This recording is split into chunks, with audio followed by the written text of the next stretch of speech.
আমাৰ কৃষি পদ্ধতিও অসম ভাৰতত অৰুণাচল সীমান্তৰ চাহ বাগিচাত আজি ভিডিঅ' এটা কৃষি পদ্ধতি কওঁ কথা দুটামান ৰাইজৰ আগত। আমাৰ প্ৰকৃতিৰ সম্পত্তি, আমাৰ শ্ৰেষ্ঠ সম্পত্তি কৰ্মই আমাৰ ধৰ্ম বুলি কয় কথাৰ মতে, আৰু কথাই মূল্যটো আছে বুজিব জানিলে। আমাৰ এই চাহ বাগিচা যিকোনো খেতি আৰু পদ্ধতিৰ পৰাই আমাৰ দেশ কল্যাণৰ উন্নতি হৈছে। এই কৃষি পদ্ধতি আজি বহুজনৰ চাহ ফেক্টৰী গঢ় লৈ উঠিছে। তাৰ লগতে কৰ্মচাৰীসকলে এই চাহ বাগিচাতে কাম কৰি নিজৰ ঘৰ জীৱন জীৱিকা কৰি আহিছে। কৰ্ম সেইকাৰণে আমি কৰিব লাগে।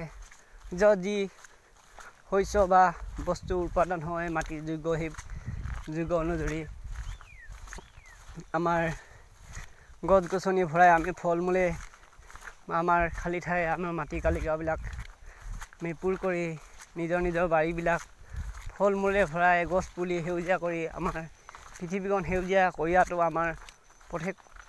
আমাৰ কৰ্তব্য হৈ পৰিছে। আজিৰ যুগত গছ গছনি নোহোৱা হৈছে, নোহোৱাৰ বাবে আজি সময়ত বৰষুণ বায়ুবোৰ আমাৰ পৰিৱেশ জলীয় উত্তাপটো বাঢ়ি গৈছে।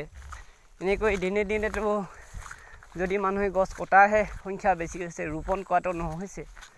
সেইকাৰণে আমাৰ পৃথিৱী বহুত সমস্যা ভুগিবলৈ পোৱা হৈছে। আজি চাহ বাগিচা এতিয়া লগতে সেউজীয়া গছ পুলি মূল্যৱান চেচু কিবা কিবি লগাই বাগানখনিও হৈছে, যাতে আমাৰ পৃথিৱী সেউজীয়া গছ গছনিৰ পৰা আমাৰ জলয় বায়ু অক্সিজেন গেছ সকলো বৰষুণৰ গছ গছনি অভনিলে পৃথিৱী জিৰণি নহয় ন। পৃথিৱী জিৰণি গছনি বননি তাৰে জিৰণি সূৰ্য বায়ু বৰুণ তাৰেতো সাৰথি আছে তাৰে, আৰু ইজনে মিলিহে এখন সৃষ্টি, এখন পৃথিৱী হৈছে।